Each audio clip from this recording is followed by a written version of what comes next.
बच्चों का एक समूह चुपचाप टेलीविजन के चारों ओर बैठा था। उनकी नजरें टेलीटब्बीज पर टिकी थीं। उनके पीछे वयस्कों की आवाजें सुनाई दे रही थीं। ये आवाजें तात्कालिक और चिंताजनक थीं, जो संकेत देती थीं कि कुछ खतरनाक आ रहा है। जब उन्हें एहसास हुआ कि बच्चे सुन रहे हैं, तो एक वयस्क ने जल्दी से दरवाजा बंद कर दिया ताकि आवाज कम हो सके। बच्चों ने असमंजस में एक दूसरे की ओर देखा। वे नहीं आएंगे। कुछ क्षण बाद एक महिला एक छोटे बच्चे को गोद में लेकर दौड़ती हुई आई। उसने उसे बाकी बच्चों के साथ छोड़ दिया और उन्हें आदेश दिया कि चाहे कुछ भी हो जाए, वे कमरे में ही रहें। उसने दरवाजा बंद किया और गायब हो गई। थोड़ी देर बाद बाहर अजीब आवाजें सुनाई दी, धप की आवाजें, टूटे हुए कांच और दूर से आती चीखें। बच्चे स्तब्ध रह गए। एक बच्चा दरवाजे के पास गया, यह समझने की कोशिश करते हुए कि क्या हो रहा था। उसने अपने पिता को बुलाने की कोशिश की, लेकिन दूसरी तरफ से धक्कों की आवाज सुनी।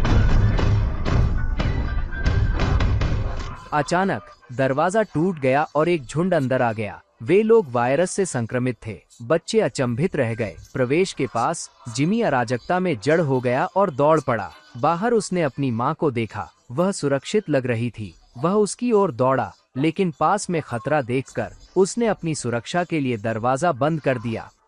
उसने उसे भागने के लिए प्रेरित किया और उसके पीछे एक संक्रमित व्यक्ति आया जिसने उसे मार डाला। घबराहट में जिमी ऊपर की ओर भागा, लेकिन वहां भी और संक्रमित लोग मिले। घर, जो पहले एक सुरक्षित आश्रय था, अब शत्रुतापूर्ण हो गया था। उसने विनाश के बीच से रास्ता बनाया और अंततः बाहर निकलने में सफल रहा। वह बिना दिशा के दौड़ता रहा जब तक कि वह एक पुरानी चर्च तक नहीं पहुंच गया।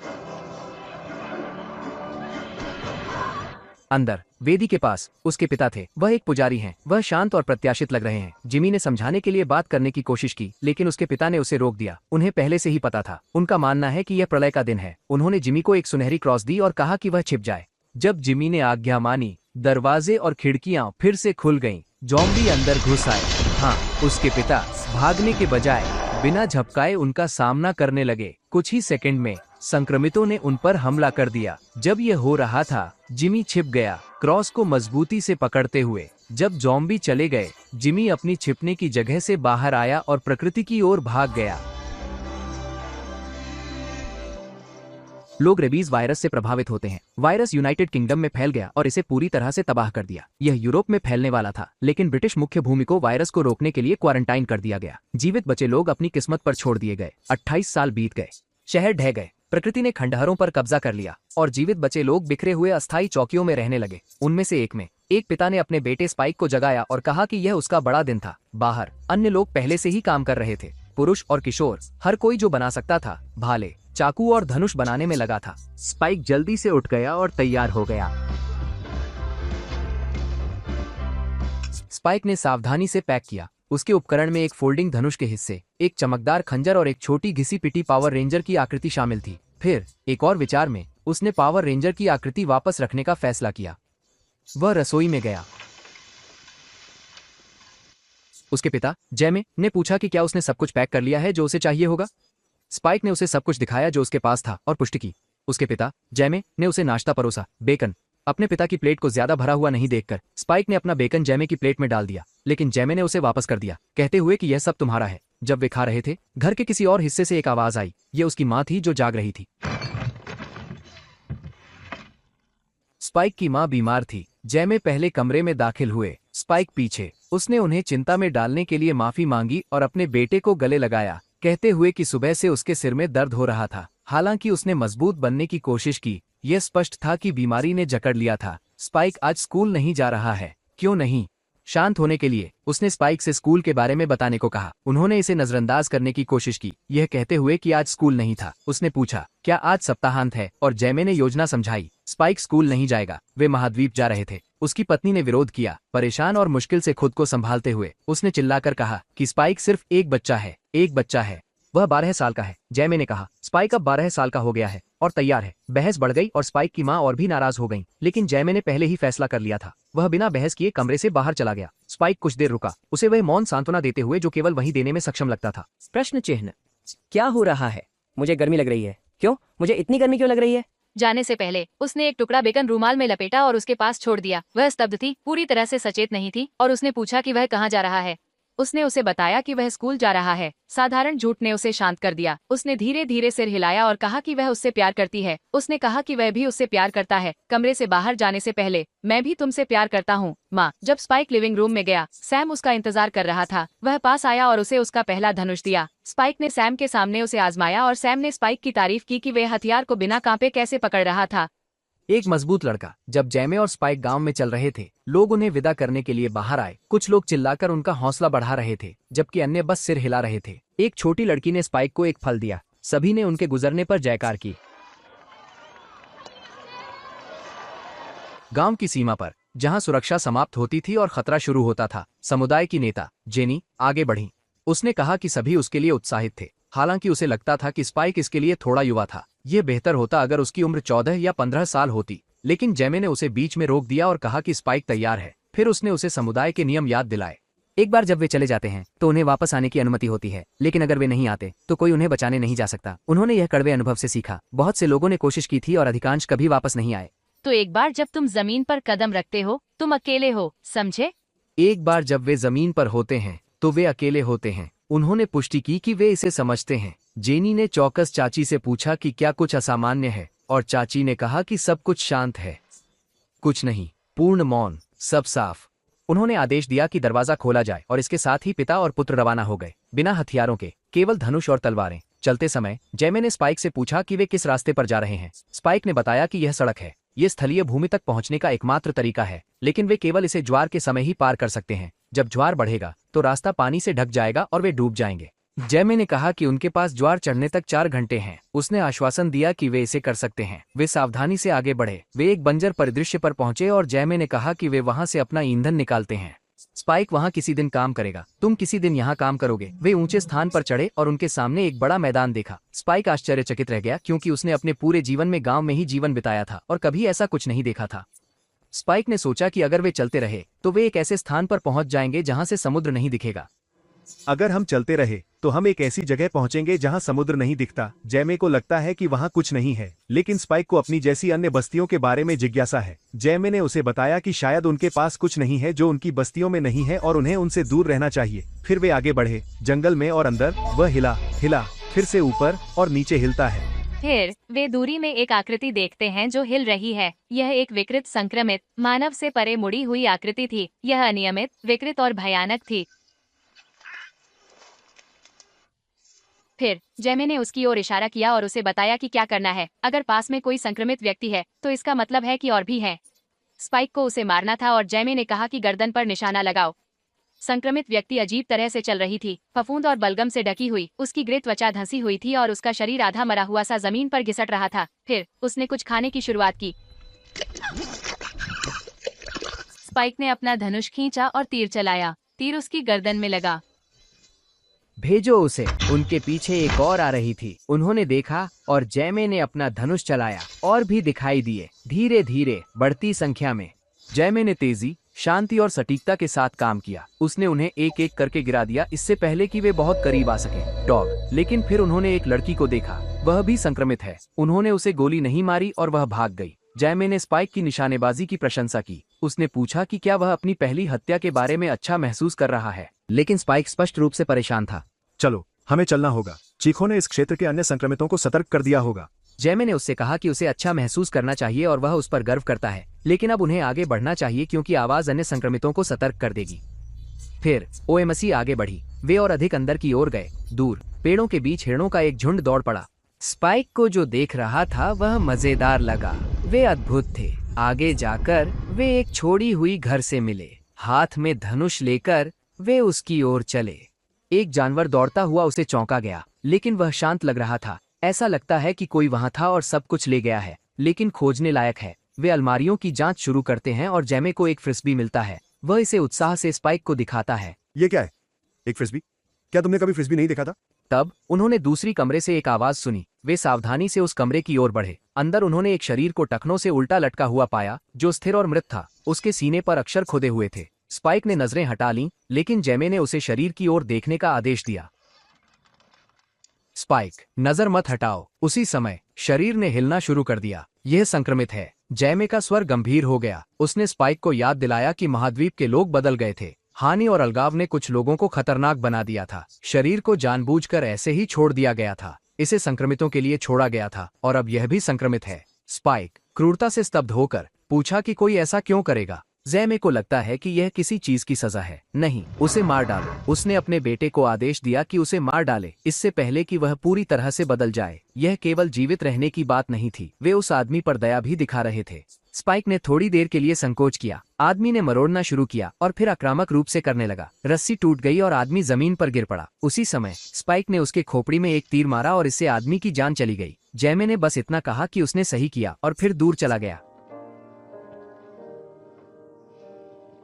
वे जंगल में आगे बढ़ते रहे। आगे जाकर उन्होंने एक हिरण के अवशेष देखे जो बिखरे और फटे हुए थे। स्पाइक को घृणा हुई। पहले तो यह गिद्ध का काम लग रहा था, लेकिन फिर स्पाइक ने देखा कि सिर एक पेड़ पर लटका हुआ था। इससे सब कुछ बदल गया। यह संकेत था कि पास में एक अल्फा था।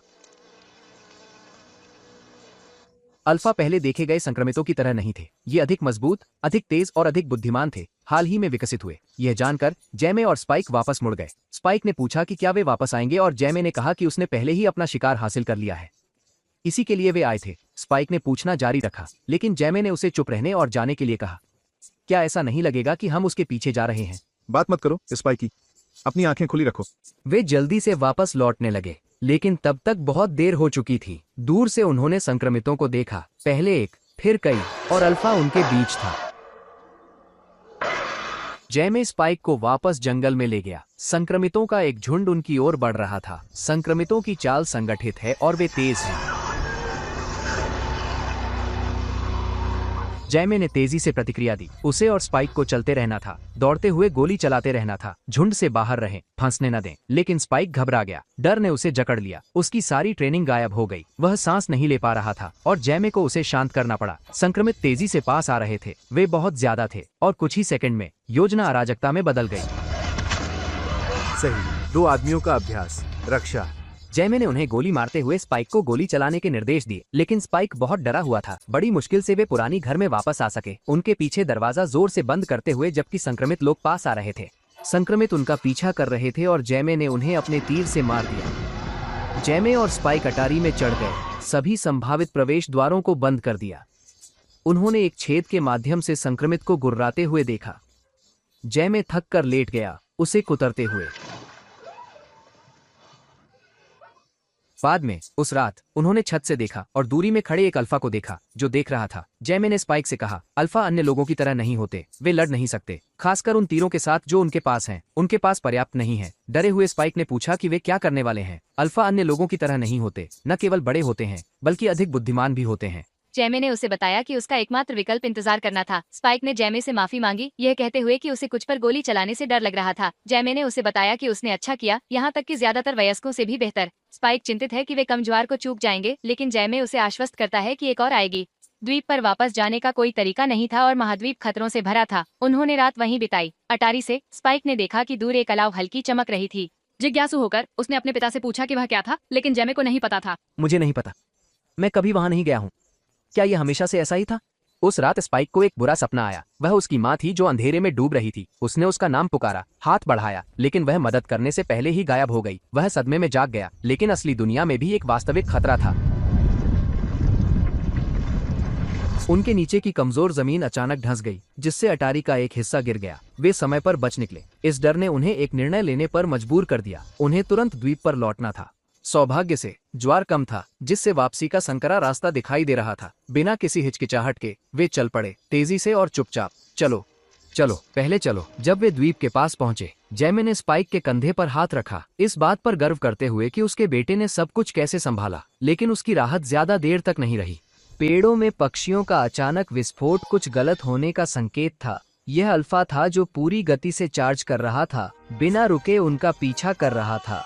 भागो! वे भागे और आगे द्वीप का द्वार दिखाई दिया। उन्होंने चेतावनी दी। दीवार पर पहरेदारों ने तेजी से प्रतिक्रिया दी। आने वाले खतरे की ओर तीरों की बौछार।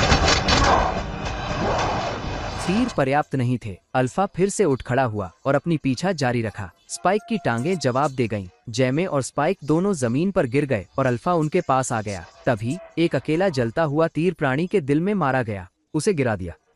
यह सीधे केंद्र में लगा। अल्फा गिर पड़ा और खतरा समाप्त हो गया। हम सुरक्षित हैं। छोड़ दो। जैमे और स्पाइक को अंदर ले जाया गया। समुदाय ने उनका फिर से जयकारों के साथ स्वागत किया। स्पाइक को द्वीप से परे अपनी पहली यात्रा से जीवित लौटने के लिए सराहा गया। जैमे ने जोर से अपने बेटे की प्रशंसा की, गर्व से कहानी सुनाते हुए।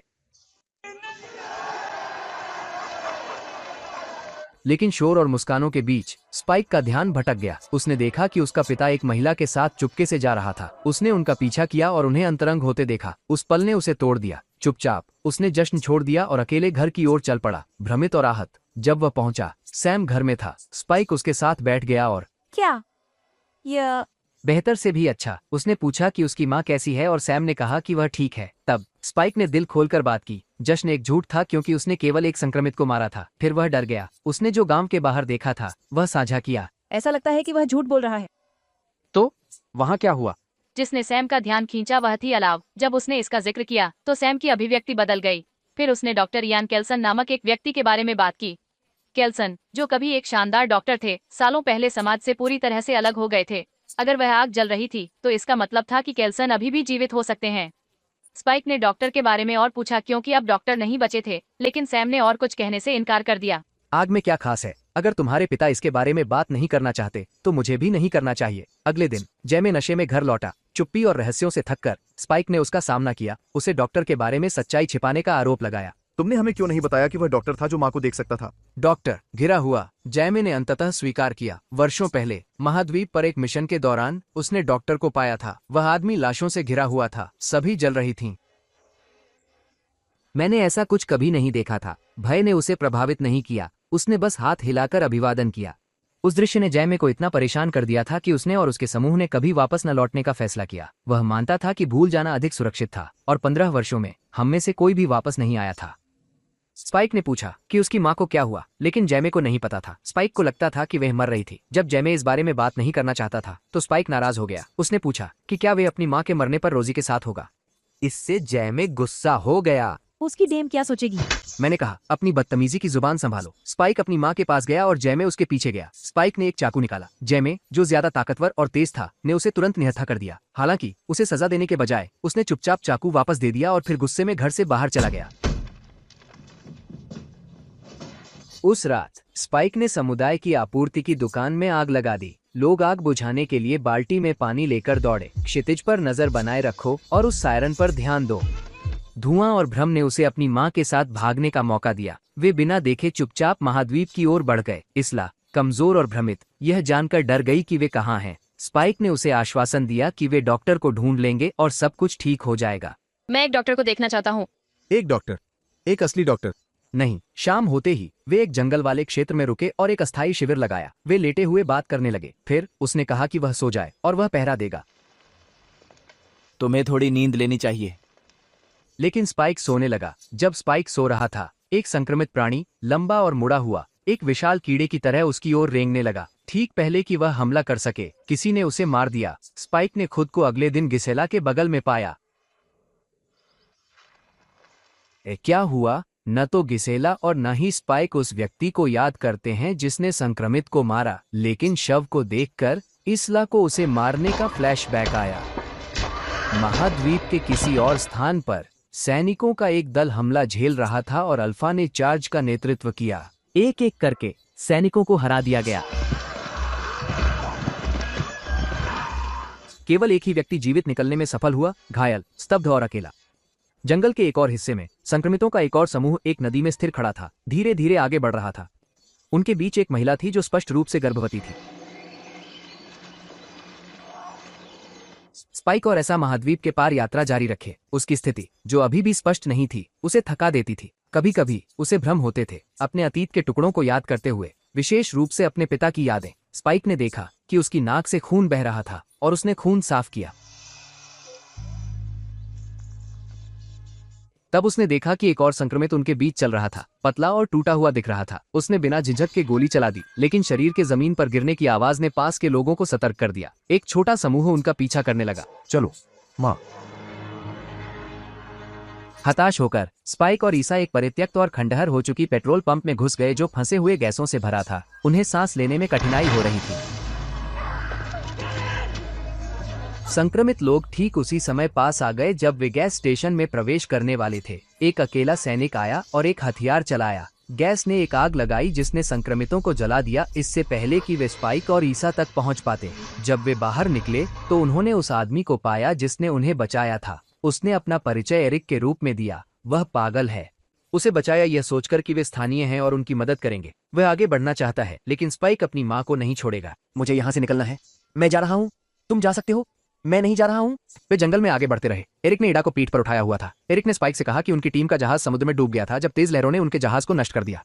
वह किसी तरह किनारे तक पहुंच गया, लेकिन उसका संदेश निराशाजनक था। एक बार द्वीप पर पहुंचने के बाद वापस लौटने का कोई रास्ता नहीं था। हम में से 8 लोग जमीन पर पहुंचे। नहीं, मैं ही अकेला बचा हूँ। फिर वे बैठकर आराम करते हैं और खाना खाते हैं। एरिक ने स्पाइक को अपने फोन में एक फोटो दिखाई, लेकिन फोन बंद हो गया और एरिक ने गुस्से में उसे फेंक दिया। फेलिक्स के साथ ऊपर मत देखो। जब वे फिर से चलने लगे, इसेला ने धीरे धीरे कुछ ताकत वापस पाई। वह अकेले चल रही थी, लेकिन कुछ ने उसका ध्यान खींचा। एक अजीब आवाज उसे एक पुराने ट्रेन की ओर खींच लाई, जो झाड़ियों से ढका हुआ था और लगभग पेड़ों द्वारा निगल लिया गया था। अंदर उसने कुछ ऐसा पाया जिसकी उसने कभी उम्मीद नहीं की थी। गर्भवती संक्रमित। वह प्रसव में है। बिना संकोच ऐसा ने संक्रमित महिला की प्रसव में मदद की। प्रसव बिना किसी समस्या के हुआ। नवजात स्वस्थ थी। तुम क्या कर रहे हो? उसे छोड़ दो। एक पल के लिए आशा जाग उठी, लेकिन जैसे ही माँ उठी वह आगे बढ़ गई। उसके स्वाभाविक प्रतिक्रियाएं तुरंत सक्रिय हो गईं।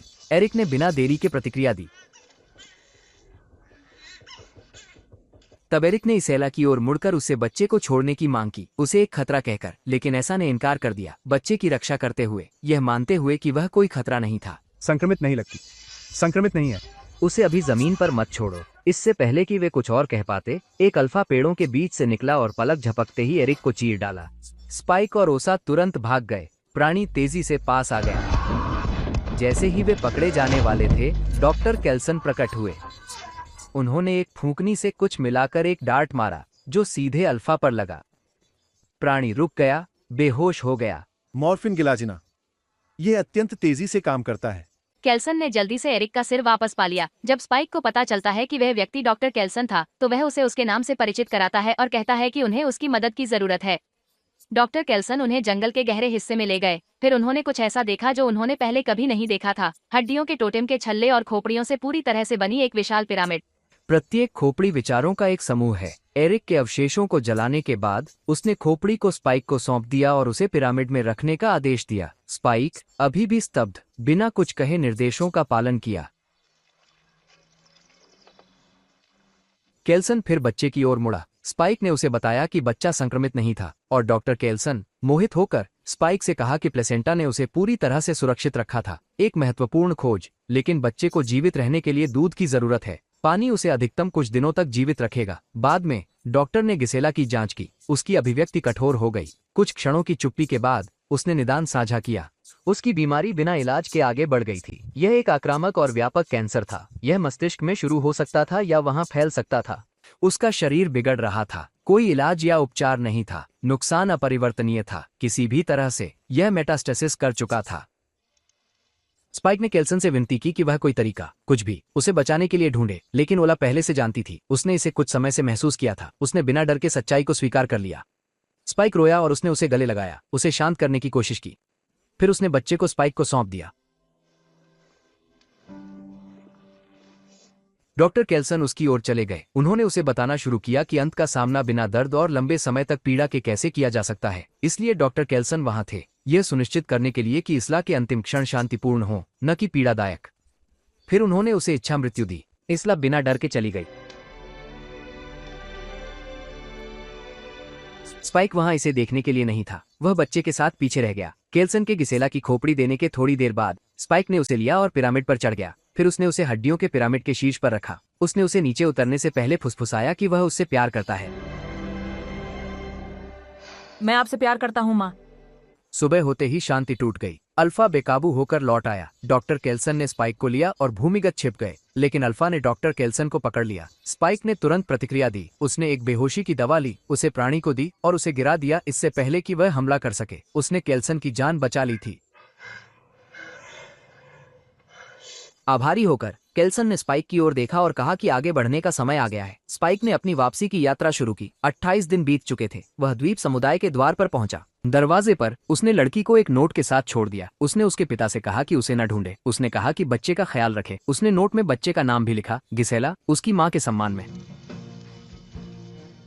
उसका नाम ऐसा है। पानी के दूसरी तरफ जैमे ने अपने बेटे तक पहुंचने की कोशिश की। ज्वार बहुत ऊंचा था, उसे पार करना असंभव था। उसने विभाजन के पार चिल्लाया, स्पाइक तक पहुंचने के लिए बेताब था, लेकिन उसकी आवाज लहरों में डूब गई।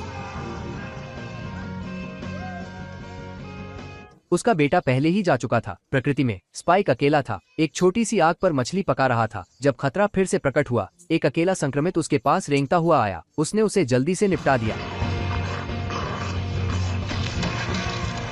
और अधिक लोग दिखाई देने लगे और स्पाइक ने गोलीबारी जारी रखी। फिर कोई आया और उसकी मौत की तारीफ की। शानदार शॉट।